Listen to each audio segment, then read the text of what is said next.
There's something truly magical about my lake house.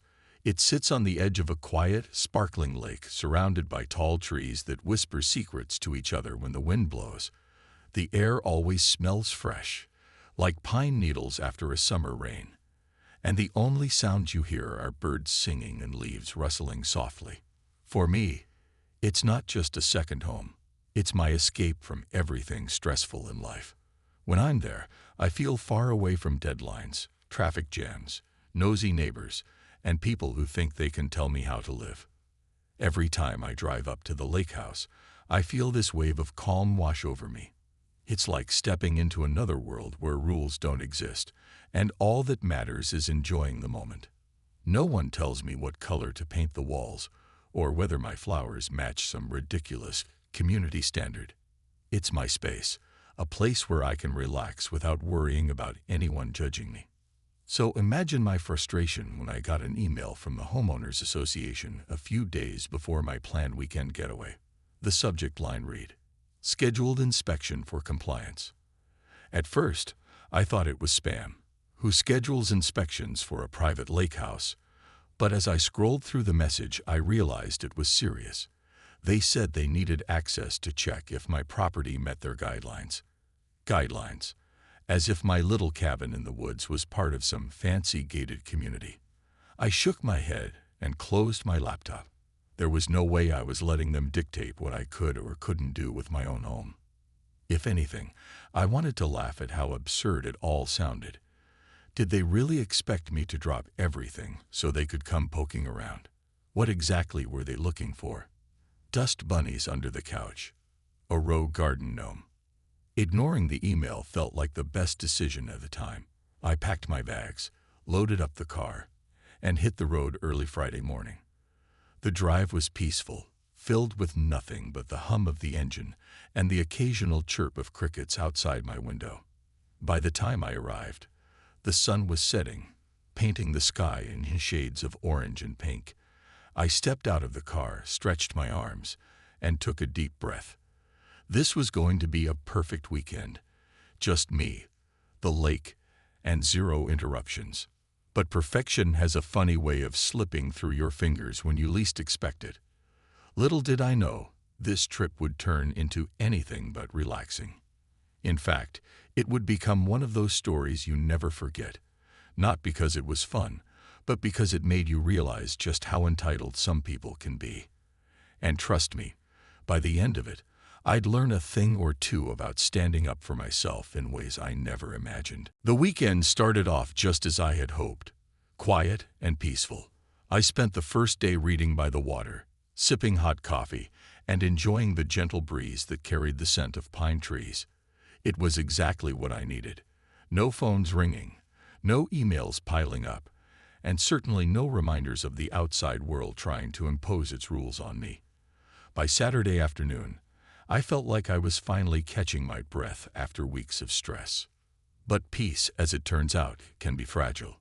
It was late in the afternoon when I heard something unusual, a soft crunching sound coming from outside. At first, I thought it might be an animal wandering near the house. Deer often came close to the property, especially during this time of year. Curious, I peeked out the window but didn't see anything. Shrugging it off, I went back to flipping through my book, figuring it was probably nothing more than leaves skittering across the driveway. Then came the second sound, the unmistakable jangle of keys. My stomach dropped. Keys?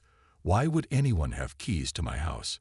Before I could process what was happening, the front door creaked open. I froze, unsure whether to feel angry or scared. Two men walked in without so much as a knock or a hello. They weren't dressed casually. Instead, they wore matching polo shirts with the HOA logo stitched onto the chest, one carrying a clipboard, the other holding what looked like a toolbox.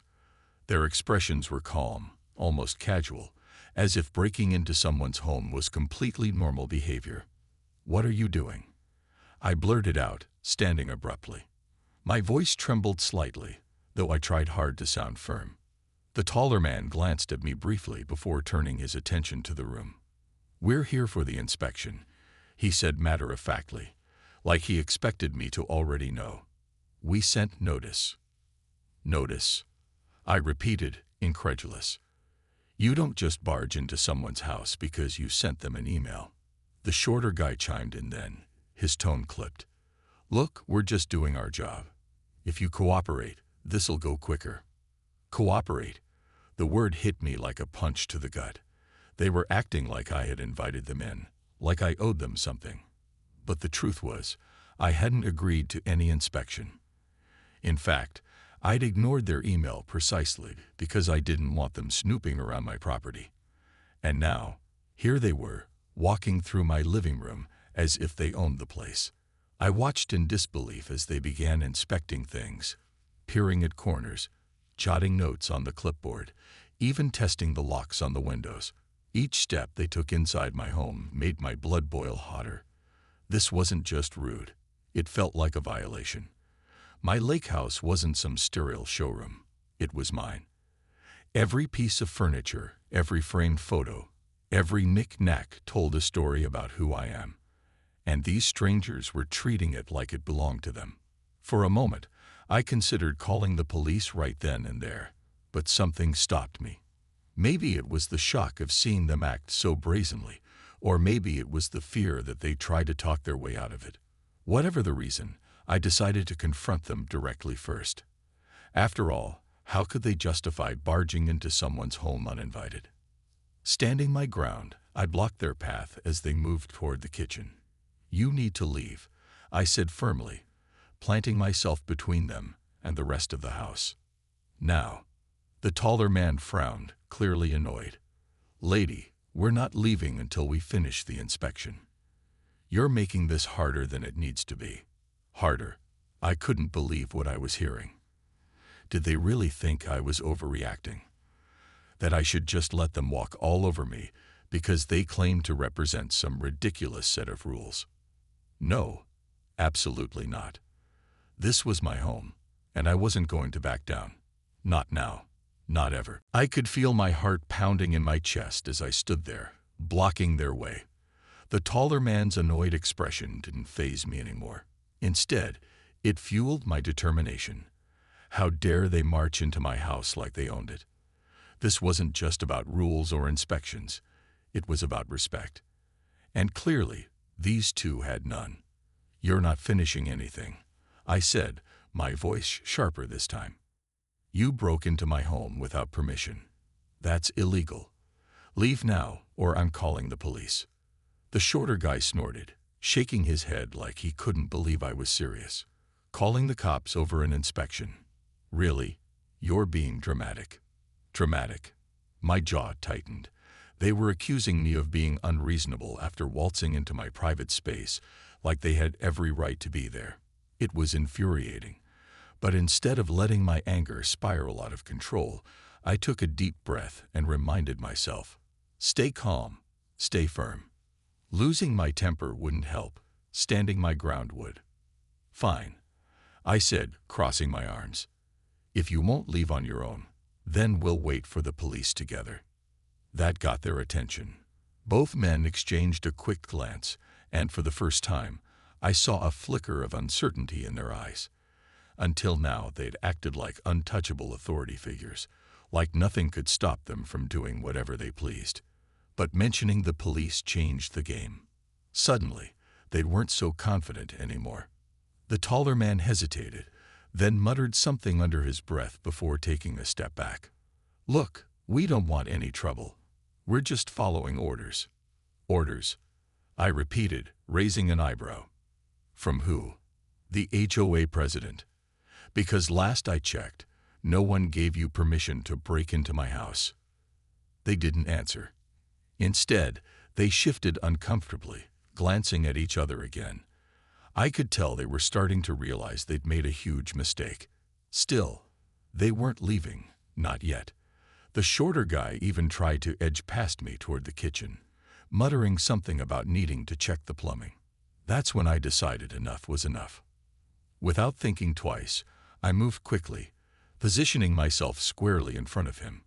When he reached for the lock on the back door to test it, I grabbed the clipboard from tall guy's hands and shoved it against his chest. You're not going anywhere else in this house, I said firmly. My voice shook slightly, but I didn't care. This was my line in the sand, and I wasn't backing down. For a split second, neither of them moved. Then, almost reluctantly, they both stepped back, putting some distance between us. The taller man sighed heavily, running a hand through his hair. "This is ridiculous," he muttered. "We're trying to do our jobs here." "No, you're trespassing," I shot back. "And if you don't leave right now, I'm calling the police." "Do you really want to explain yourselves to them?" Their faces paled at that. For all their bravado earlier, they clearly hadn't considered the legal consequences of their actions.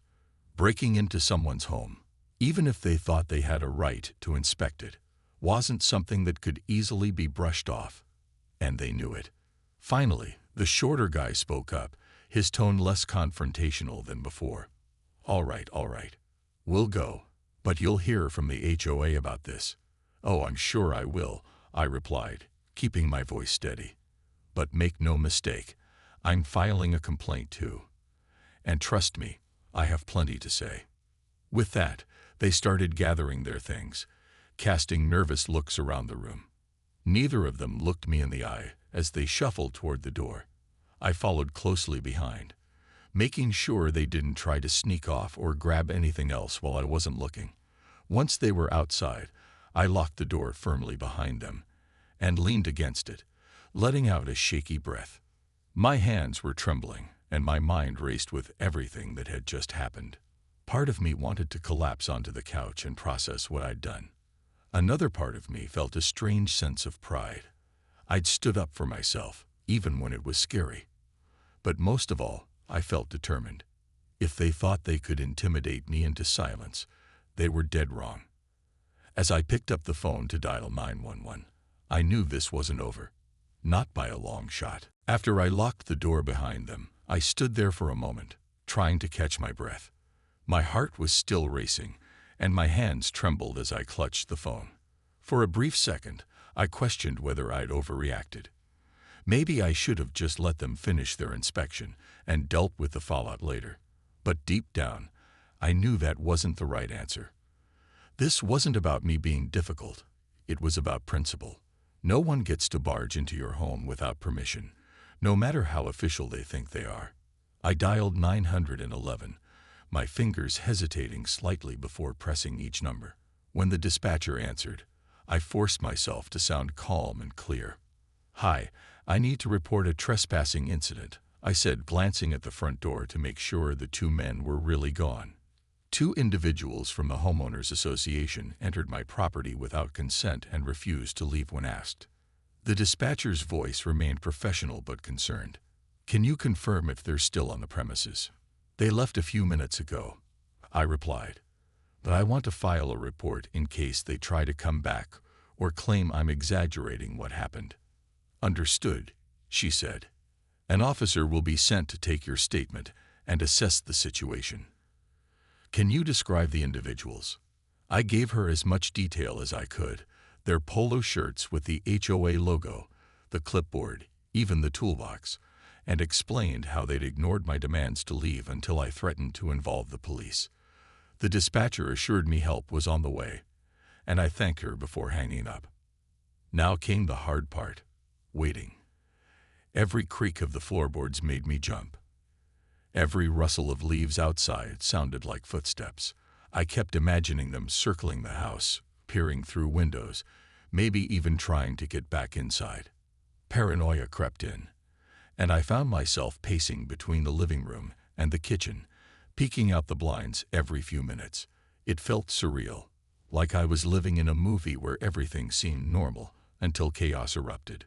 To distract myself, I tried to focus on practical things. I double-checked all the locks, including the ones on the back door and windows. Then I grabbed a flashlight and did a quick sweep of the house, making sure nothing had been tampered with while those men were inside. Everything appeared untouched, but the thought that strangers had roamed freely through my personal space left me feeling violated. As the minutes ticked by, I replayed the confrontation in my head. Had I handled it the right way? Should I have called the police sooner? What if they came back with reinforcements, or worse, claimed I'd assaulted them? Doubts swirled in my mind, but then I reminded myself, I hadn't done anything wrong. They were the ones who broke the law, not me. Standing up for myself wasn't a crime, it was necessary. Finally, the distant wail of sirens broke the silence, growing louder as the patrol car approached. Relief washed over me, though it was tinged with anxiety. Would the officers believe me, or would they side with the HOA reps, brushing this off as some trivial misunderstanding? When the police arrived, I opened the door cautiously, squinting against the late afternoon sunlight. 2 officers stepped out of the car, their expressions neutral but alert. One carried a notepad, while the other rested a hand lightly on his holster, a gesture that felt both reassuring and intimidating at the same time. "Ma'am," the first officer asked, tipping his hat, "you reported a trespassing incident." "Yes," I said, stepping aside to let them in. "Thank you for coming." I led them to the living room and began explaining everything, from the ignored email to the uninvited entry and my decision to restrain them verbally. The officers listened intently, jotting down notes and occasionally asking clarifying questions. To my relief, they didn't seem skeptical or dismissive. In fact, one of them nodded knowingly when I described how the men had acted like they had every right to be there. "We'll need to locate those individuals to get their side of the story," the second officer said. "Do you happen to know where they might have gone?" "I assume they returned to the HOA office," I replied. "They mentioned something about reporting me to the board." The officers exchanged a glance, and I could tell they weren't impressed. "Well, we'll handle it from here," the first officer assured me. "In the meantime, if they attempt to contact you or return to the property, document everything. And feel free to call us immediately if anything escalates." Their words brought a small sense of comfort, even though the situation wasn't resolved yet. Knowing that someone was taking it seriously made me feel less alone. As they prepared to leave, I thanked them again, my voice steadier than it had been all day. The officers didn't waste any time. After taking my statement, they asked for the address of the HOA office and promised to follow up with the 2 men who had barged into my house. "We'll make sure this gets sorted out," one of them said before leaving, his tone firm but reassuring. Still, as I watched their patrol car disappear down the gravel driveway, I couldn't shake the feeling that this was far from over. I spent the rest of the evening trying to calm myself down, though it wasn't easy. Every little noise outside made me tense up. Was that a car engine? Footsteps? The wind rustling through the trees? My mind kept jumping to worst-case scenarios. What if they came back tonight? What if they tried to retaliate somehow? I even considered packing my bags and heading home early, just to avoid another confrontation. But then I stopped myself. Running away would only make me feel weaker, like I'd let them win. No, I needed to stay put and face whatever came next. By Sunday morning, the story had already started spreading. Word travels fast in small communities, especially when drama is involved. A neighbor called me while I was making breakfast, a woman named Linda who lived a few cabins down the road. "Hey, I heard what happened," she said, her voice low and sympathetic. "Are you okay?" "I'm fine," I replied, stirring my coffee absently. "Just frustrated, you know." Linda sighed. "Yeah, I get it. Those guys can be a handful sometimes. Honestly, I'm surprised they went as far as breaking in. That's not normal, even for them." Her words caught me off guard. "What do you mean, even for them?" I asked. "Well," she explained hesitantly, "the HOA has a reputation for being, let's say, overly strict. They've been known to push boundaries when it comes to inspections and rules. But breaking into someone's house, that's a new level." Great, I thought bitterly. So now I wasn't just dealing with entitled busybodies. I was dealing with people who thought they were above the law entirely. It was infuriating, but also eye-opening. If this kind of behavior was common, how many others had been bullied into compliance without speaking up? Later that afternoon, I got a call from one of the officers who had visited earlier. He sounded professional but slightly exasperated. "We tracked down the individuals you described," he began. "They admitted to entering your property without explicit permission, citing some vague clause about inspection rights in the HOA agreement." My stomach tightened. Of course they'd try to justify their actions. But that doesn't give them the right to break in, does it? I asked, gripping the phone tightly. "No, it doesn't," the officer confirmed. "Trespassing is trespassing, regardless of paperwork or policies. We've informed them that their conduct violated the law and warned them against returning to your property unless formally invited." "Good," I said, relief washing over me. At least someone was holding them accountable. But the officer's next words gave me pause. "That said, we're passing this along to the local prosecutor's office to determine if further action needs to be taken. You may receive a follow-up call from them." Further action. The idea of dragging this mess into court felt exhausting, but I knew I couldn't ignore it. If I let this slide, it would set a dangerous precedent, not just for me, but for everyone else living under the HOA's thumb. As the day wore on, I noticed something strange happening. Other neighbors began reaching out. Not just Linda, but several others whose names I barely recognized. Some expressed support, thanking me for standing up to the HOA. Others shared their own horror stories, unannounced inspections, unfair fines, even threats of legal action over minor infractions.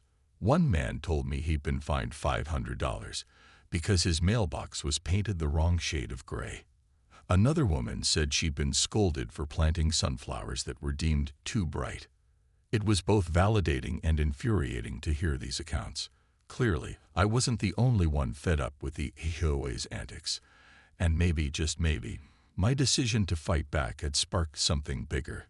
A chance to challenge the status quo and demand better treatment for everyone. By the time Monday rolled around, I felt a mix of emotions. Anger at what had happened, pride in how I'd handled it, and determination to see this through. As I packed up my car and prepared to leave the lake house behind, I glanced back at the cabin one last time. It still felt like my sanctuary, despite everything that had transpired. But now, it also felt like a battleground, a place where I'd drawn a line in the sand and refused to back down. Driving home, I realized something important. Standing up for yourself isn't always easy. Sometimes it's messy, scary, and downright infuriating. But it's also necessary, because when you refuse to be pushed around, the fallout from the incident didn't take long to ripple through the community. By Tuesday, the story had spread like wildfire, not just among my immediate neighbors, but across the entire HOA network. People I'd never met started sending me messages on social media or stopping by my house to offer their support. Some were hesitant at first, glancing over their shoulders as if afraid someone might overhear them. Others were more vocal, openly criticizing the HOA's heavy-handed tactics and sharing their own grievances. One woman named Susan even came over with a plate of cookies, a peace offering, she called it.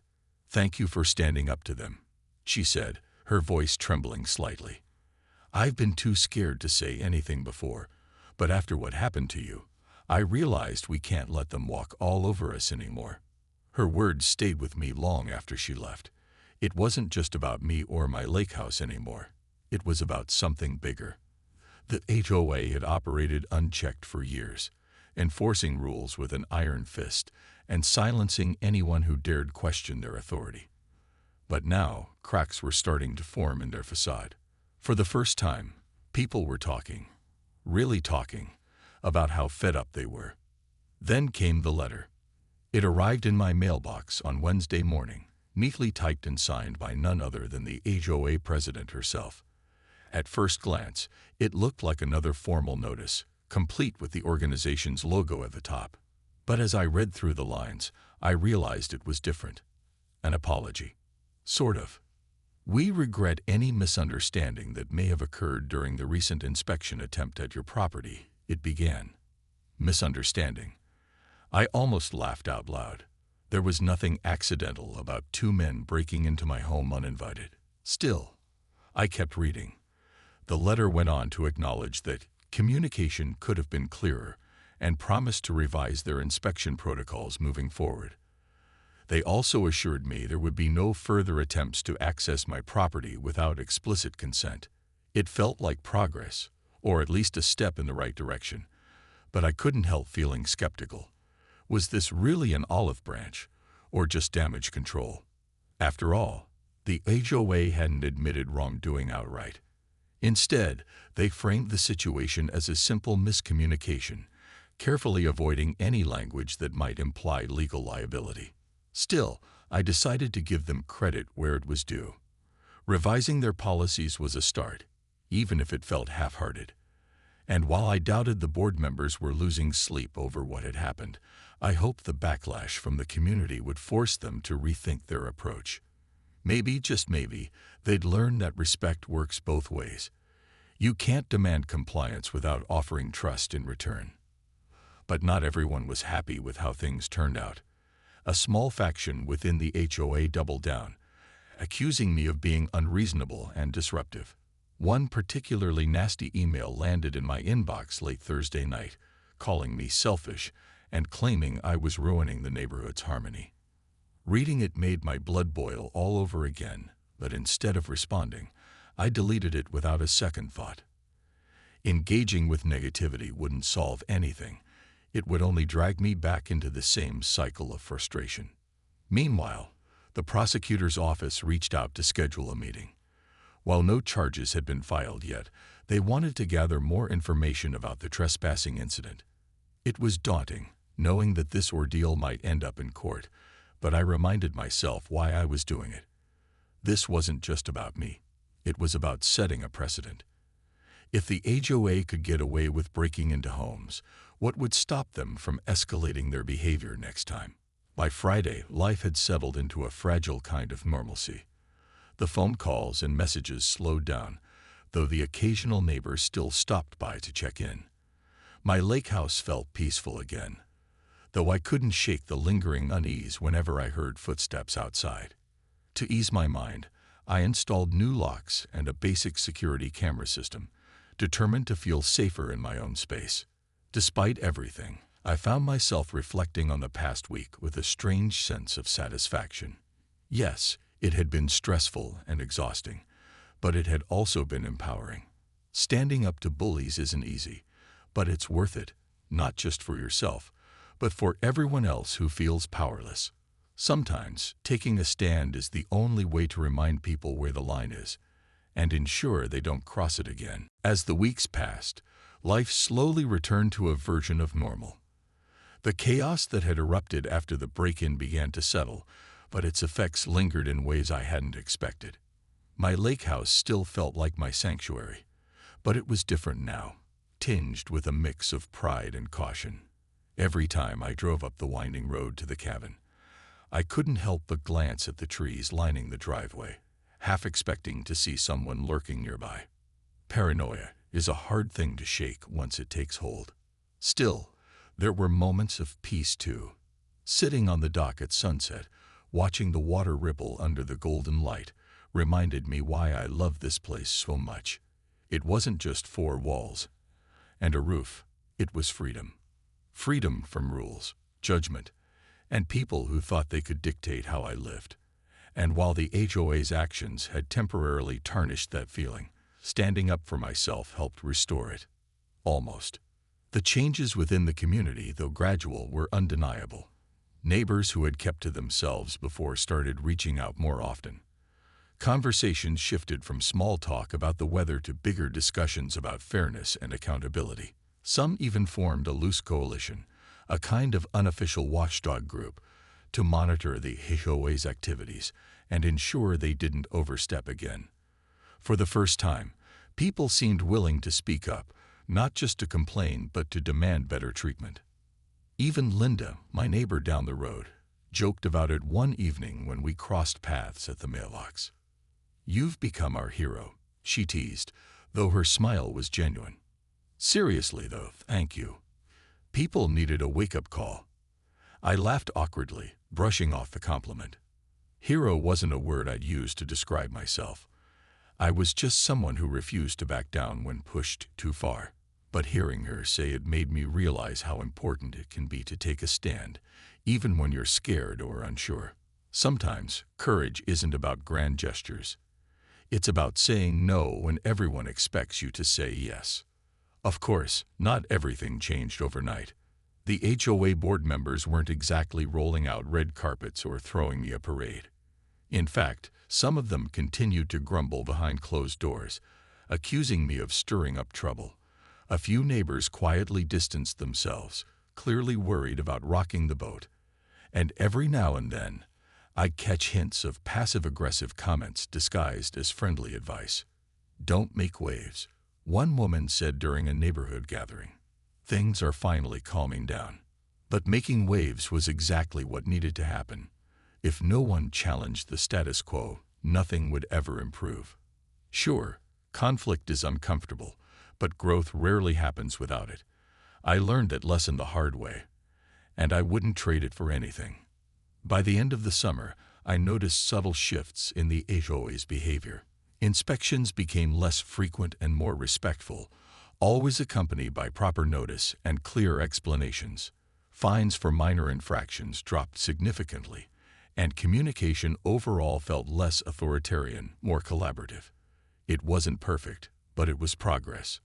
And sometimes, progress is enough. Looking back, I realized the experience taught me something valuable about boundaries, not just physical ones like locks and cameras, but emotional ones too. Saying "this is mine, and you don't get to control it" isn't easy, especially when others try to intimidate you into submission. But protecting your space, your rights, and your dignity is worth fighting for. Now, whenever I sit on the porch of my lake house, sipping coffee and listening to the birds sing, I feel a quiet sense of triumph. This little cabin in the woods isn't just a getaway anymore. It's a reminder. A reminder that standing up for yourself doesn't mean you're causing problems. It means you're refusing to let others create them for you. And honestly, that's the most peaceful feeling of all.